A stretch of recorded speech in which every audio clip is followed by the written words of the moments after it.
Hi, and welcome to Your Town. I'm Jess Ryan. I have two great guests today, again, to show you a little bit about why the Ohio Valley is so special and why it's so lovely to live here. So we're going to talk about the Symphony. And forget everything you think you knew about the Symphony if you haven't been in recent years, because the Wheeling Symphony is an absolute gem and is such a special organization. And we have the Symphony brought some great people to the Ohio Valley, and our next guest is no exception. Sonja Thoms, the Executive Director of Wheeling Symphony. Thank you so much for joining. Oh, so great to be here. Thanks so much for having me. So you've been in the Ohio Valley for 3 months now? It's about 3 months new to Wheeling and new to the Ohio Valley, and I'm really excited to be here. Good. Well, welcome. I know when we first met, we sat down and talked, and it was a week or two, I think, when you started, and I said the same thing. Welcome to the Ohio Valley. It's such a special place, and the Symphony is one of those reasons. So what made you decide to come here to Wheeling for the Symphony? Well, I've known about the Wheeling Symphony for quite a few years. I used to be at the Pittsburgh Symphony for several years, and then I moved out to the Nashville Symphony, and my whole career has been in orchestra operations, orchestra management, and so when this opportunity came up to apply for executive director at the Wheeling Symphony, I knew that was the place that I wanted to be, because the musicians are wonderful. I know some of them from my time at the Pittsburgh Symphony, but this region, and my suspicions are affirmed that this region loves arts and culture, and I knew it would be a place to come and really help to support arts in this area. But I just also saw the support that was there for the Wheeling Symphony, even as an outsider, as an observer. Well, John Devlin is just a gem of a human being. If you have not had the opportunity to meet John, you're missing out on a true gem of Wheeling, who is also a transplant in Wheeling, who also loves it here. He has transformed the shows that come in to make them very family friendly, very entertaining, very, working with the crowd to make you feel like you're a part of the show. And you've had two already, but we have a really exciting one coming up, one of my favorite events of the winter. Yes. Symphony on Ice. I can't wait to see my first one. I've been hearing about it for years. John Devlin was one of the main reasons I wanted to come to the Wheeling Symphony as well. I got to know John through a mutual friend for the last couple of years, and we share a very similar enthusiasm for the community and orchestral music in that community, and what a role the two can play for each other. And so I'm really delighted to be able to work really closely with John. And putting together Symphony on Ice has been so fun. I'm learning a lot. There are a lot of moving parts, a lot of people involved, from the skate clubs to the high school choirs, and of course the orchestra. And so I'm really excited to see it all come together. It's built up in my mind, this anticipation of what it'll be like, but I can't wait to see it in person. So quite literally moving parts. Yes. The Symphony will be playing, and there are skaters on the ice. And I know that we have some figure skating around here, and there are some clubs locally that are involved. What other type of groups are involved with Symphony? Yeah, well, we have a very special guest professional skater, Karen Chen, and so she's coming in from Syracuse. Oh, great. And so really excited to see her perform. Of course, the orchestra, and I believe there's about 10 high schools represented by Wonderful. The choir, which is very exciting to be able to come together and make music together. There's also this seated dinner that is really special. From what I hear, it's right next to the ice, and probably some of the best views in the house. But what I think is so special about it is it's perfect for families to celebrate the holidays, really kick off the holidays, because it's November 30th. So it's kind of before the countdown to Christmas and the New Year really starts.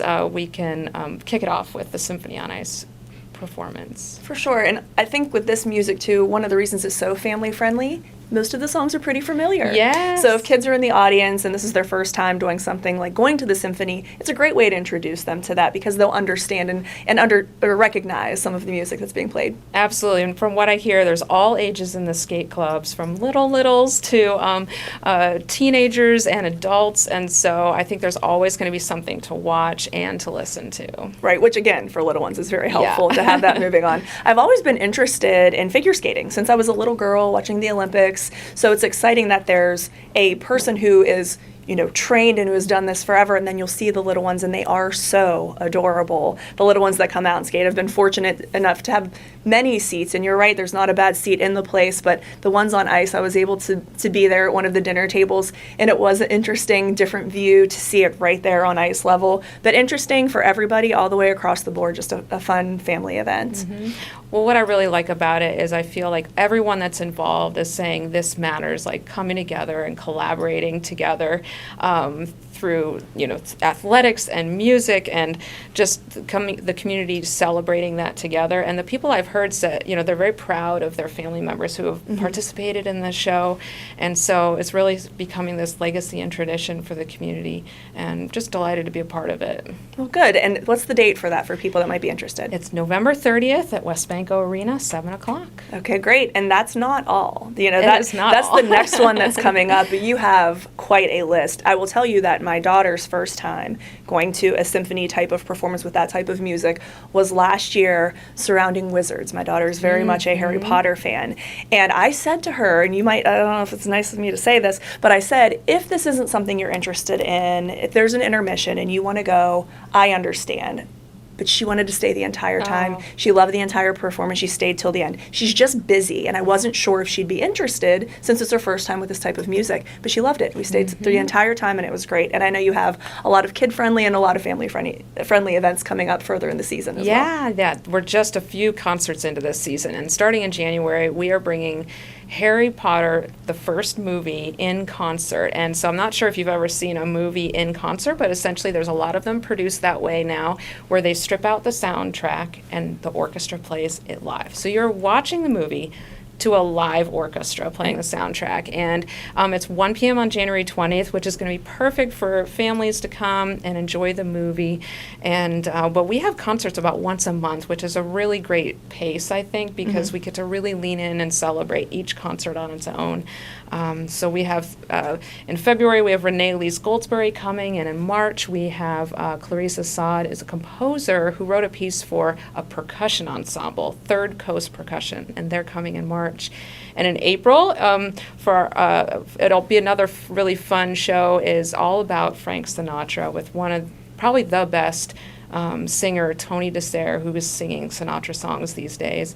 And then we close out the season with our last program with Time for Three, which is a really energizing string trio, and they are Grammy Award winning. And so we're really excited to bring kind of just all a variety and a mix of programs for the community to come see. And if people aren't familiar with the names that you just mentioned, and if you don't follow those circles, we're bringing in, we collectively as the community, the Capitol Music Hall, we're bringing in some really impressive names and really impressive folks and instruments and all of that throughout your entire season this year. Yeah, and that's John Devlin, our music director, has such an eye towards kind of nationally recognized artists, and Wheeling and the Ohio Valley deserves to see those too, which is really exciting to bring them here. So from Broadway stars to Grammy Award-winning instrumentalists, we want to bring them here and continue to, and kind of knit it all together and connect it back to this region and the stories that we get to tell about the history of this region, and just tell those stories through the music. So it's really masterful. I'm really been excited to come here and work with John, and we're already starting plans for 24-25, which will be the next season, and that'll be our 95th season at the Wheeling Symphony, which is really tremendous. It is, and super exciting as well. For people that may not, again, have been involved in the symphony before, because people that are involved in the symphony already know how special it is here. For those that haven't, I think the price point here really brings something that maybe people put on a level above of something they'd be interested in, down to a level that they can come and experience it for themselves. The packages that you have are very affordable throughout the entire theater. That's really important to our organization, that we make sure that the great music that we're bringing to the region is accessible.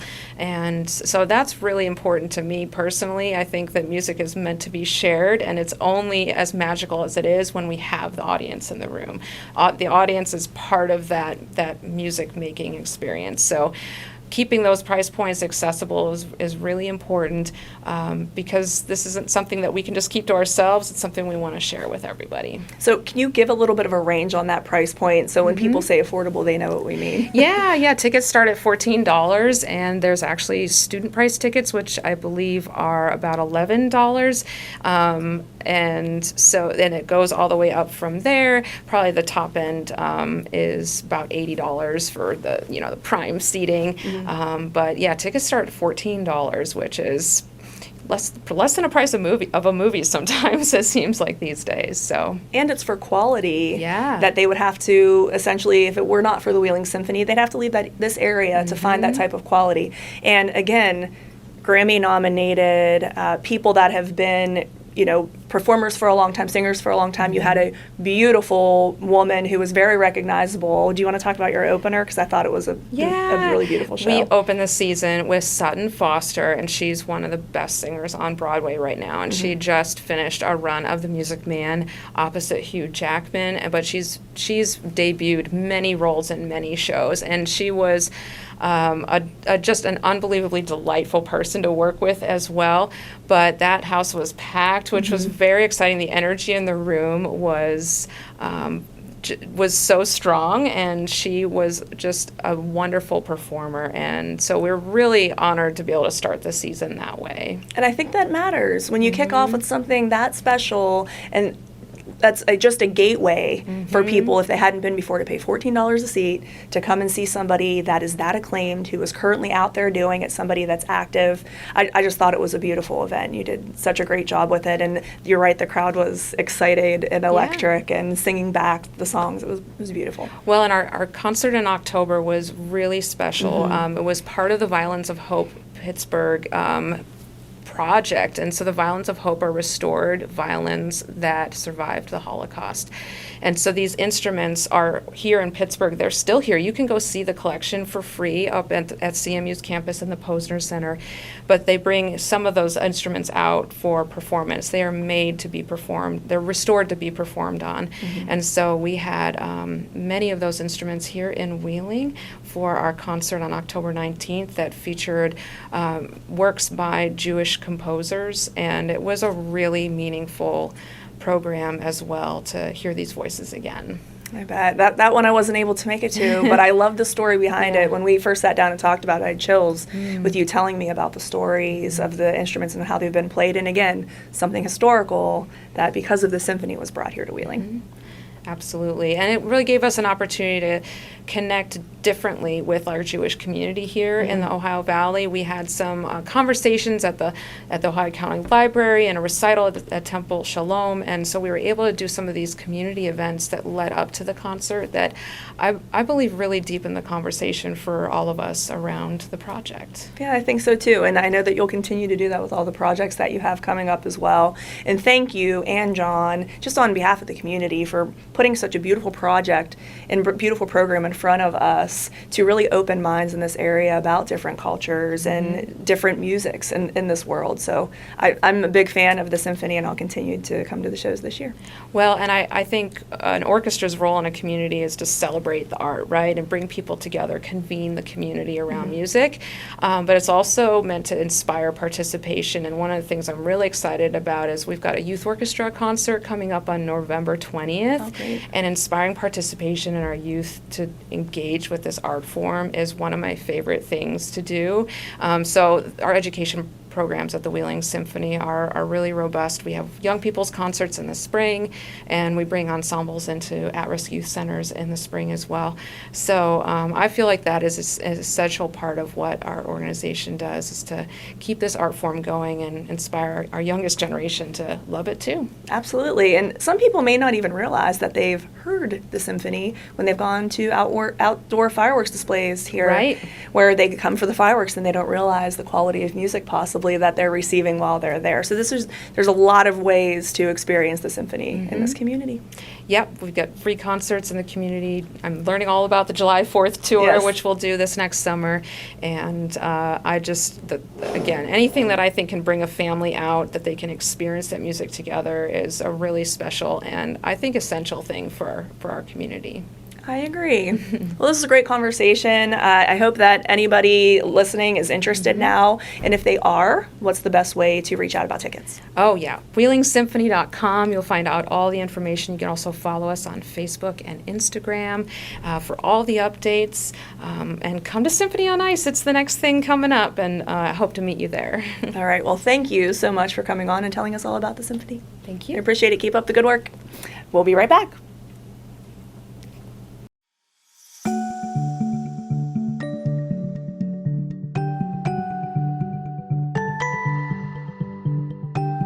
I am completing my postmaster's educational leadership certification, and what I like about it was that I could complete it completely online. My classes each week are very structured, so I don't fall behind, yet it is flexible because I can kind of work on my own pace and I can adapt to my schedule. Even though it is online, it's set up so that you can develop personal relationships with your classmates and with the faculty. I feel that West Liberty is preparing me to be a future leader. One of the requirements in the program is to work closely with a supervisor, and this provides the opportunity for an authentic experience. I think school leadership development is very important for future leaders so they can get a taste of what they're going to be doing every day and help prepare them for the future. I feel that this has been one of the most valuable professional developments that I've ever had. I've learned a lot about not only leadership, but about myself. And I feel that it has made me a better teacher. The collaborative work that I do with Kayla is definitely very valuable. She's been a great help to us here at the school. Recently, we have been working on scheduling for next year. We have been working on getting the students who require special education services in the right classes, if they need small group instruction or collaborative instruction. We have also worked on school discipline. I recently completed a root cause analysis on discipline referrals and suspensions, and I'm planning on using that for my final capstone project. One of my goals after completion is to someday become an administrator because I want to have an impact on improving organizational outcomes to not only better the school system, but the community as well. I hope to someday foster an environment that emphasizes teamwork, innovative thinking, and equal participation to achieve objectives. I guess if I was saying what my overall goal was, is just to be the best leader that I can be, and I want to inspire and empower others. I want to build collaborative and culturally responsive relationships within my building and throughout the county.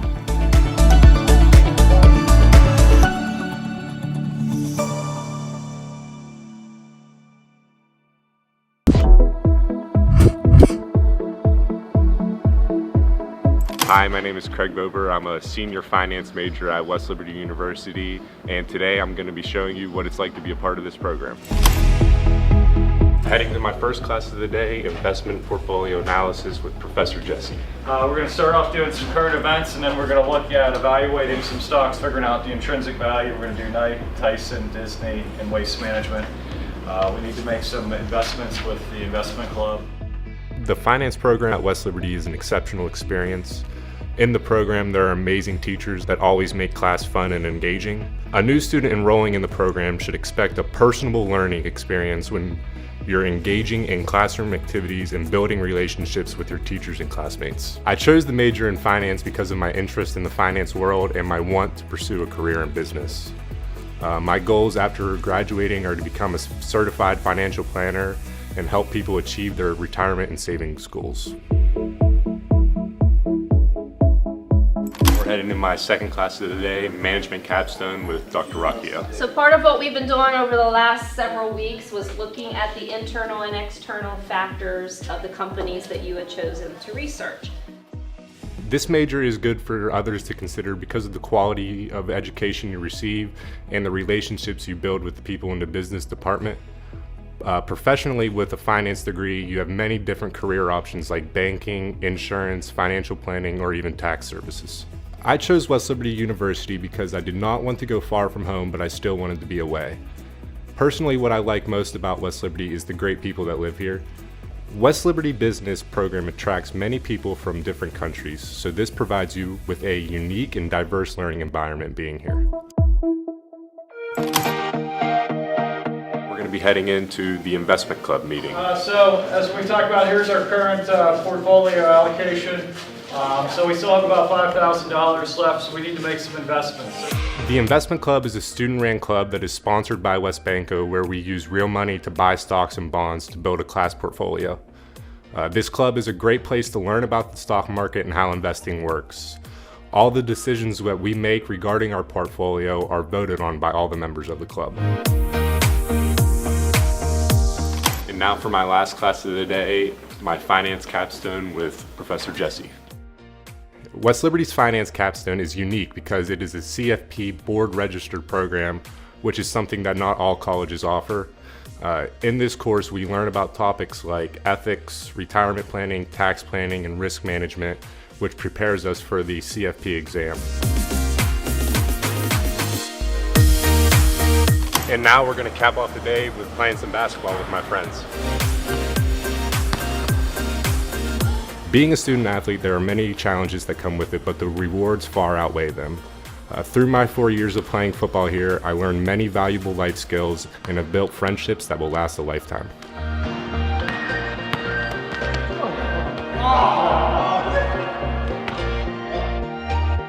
Thanks for coming along with me today, and for more information, just visit our website.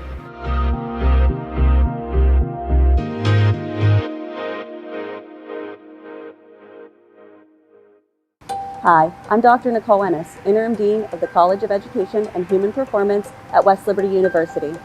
And I'm Dr. Richard Whitehead, the Interim Chair of Graduate Teaching and Learning. The moment the community and region has been waiting years for has finally arrived.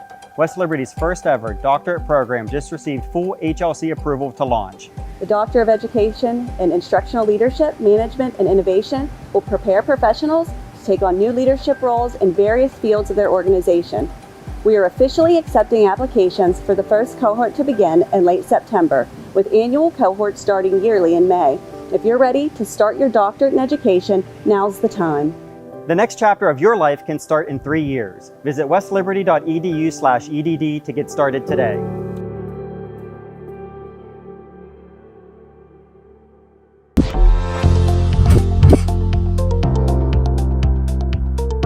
My name is Hannah Salonica. I'm a senior in the psychology program here at West Liberty University, and I'm going to take you on my day.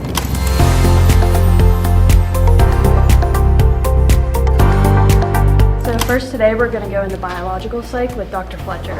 We are going to be doing our Play-Doh activity with the eye. So we're going to create an eye out of Play-Doh, and assignment part 1 will be due the end of the day today. The psychology program here at West Liberty University is really amazing. The courses are set up really in a way that you build a strong foundation before you move on to some upper level classes. Some of those can be like biological psych and clinical psychology. So we really do work on getting those transferable skills before we move on to the more like harder classes. So psychology is really a flexible and applicable major that we can use to do so many different things. You don't even have to stay in the field of psychology. I know a lot of people can use these skills to transfer over into different social work careers, even things like criminal justice. And going to grad school really just opens up those opportunities. For me, I really want to go into school psych, but a lot of people in my cohort like the clinical psychology route, where you really focus on assessments and the therapy setting. And our school here at West Liberty has a grad program where you get your master's in clinical psychology, and when you graduate you get to actually work as a licensed doctoral level psychologist in the state of West Virginia. So today we're heading back into biopsych, where we're actually going to be dissecting cow eyes today. Part 2, we're going to walk through most of the questions in class, but then you will still turn in the document online. The nice thing about the cow eye is it's really big, so it's a lot easier to see these different structures. Biopsychology is a very fun and challenging class. It's super interesting, and we're learning a lot about different anatomy, not only with the cow eye, but also with the brain. And we did do a Play-Doh dissection before we moved on to an actual cow eye dissection, so we were able to use those skills on the Play-Doh and then transfer them over to the actual anatomy dissection. And This really connects because there's a lot of malfunctions and different disorders, not only with the eye but also with the brain. So being able to identify those specific parts, we're able to use that to then learn about the different disorders that are affected in those areas. So when you're a senior, you go through a practicum experience, which is a internship of about 100 hours as well as some classwork that adds up to like 35 hours. I decided to do my internship at the School of Bright Promise, where I get to work with a BCBA, which is a board certified behavioral analyst, and I'm on her behavior management team where we work on responding to different crisis behaviors with the children. But it really is awesome because I get to work with kids. This is something that I want to do with my school psych masters that I want to get, and it also helps just really prep for the future and get hands-on experience of applying these psychological principles we're learning in class and applying them into the real world. So today we're heading to canine cognition with Nessie. Timing has to do with the conditioned stimulus being presented, and it needs to happen before or at the point that the behavior is occurring. So one of our special topics class is the canine cognition one. This is actually a new class we just added that students can take for a psych elective, and we really go into a lot of the biological functions of a dog from their birth up until their adult life, and we're also learning different skills like training skills as well as some first aid that we can actually use on our own dogs. So it's a really fun class.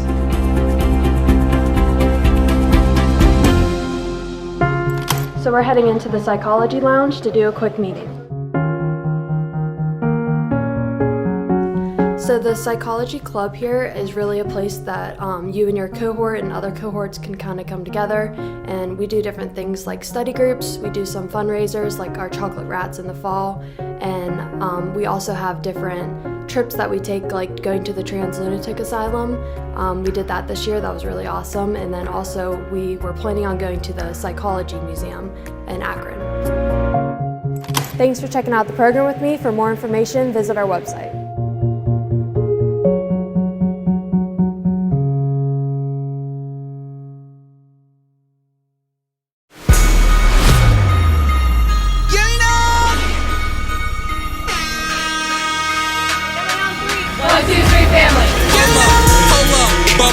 Cherry red 350. Don't ask questions, just ride with me. Just ride. I ain't got that much, I ain't got a lot. Nope, but I'm still pulling off this plaza line. Boss life. I ain't gotta say it, you know what it is. Professor Ollie is Dr. Giggles, the Wonder Kid. Yeah, we party hard and stay up late. Hold up, but don't get it twisted, my week is graduate. We run the yard, call it black and gold. The game is so never told. Strolling down a yellow brick road on them. Stomping hard forever, we ice cold on them. We set examples, set the bar high. Real high. Competition, give a they don't even try. Never. Wise move, we the precursor. You heard? I got a gang of brothers, we ain't trying to hurt you. We deep. I walked on ice, but I never fell. Never. We got some stories I could never tell.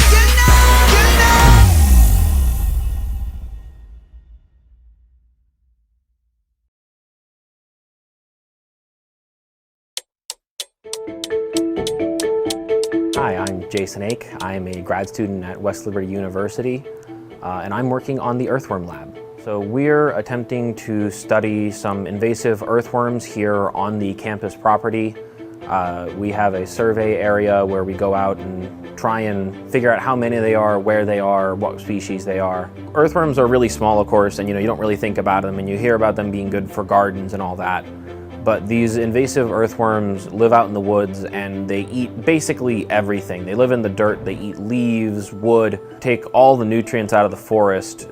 Plants can't grow, bugs can't find food, even trees start dying because they run out of nutrients. So our end goal is just trying to get a better understanding of the species. We're using some new spatial analysis techniques. I really hope that we can include this research to write my master's thesis. From humble beginnings in 1837, West Liberty University has been home to thousands of students. Whether you're a recent high school graduate or looking to complete a college degree later in life, starting your educational career at West Liberty University will be the catalyst for your future. This is a place where you will discover who you are and where you belong, surrounded by lifelong friends and a supportive faculty and staff. Start your journey home at westliberty.edu.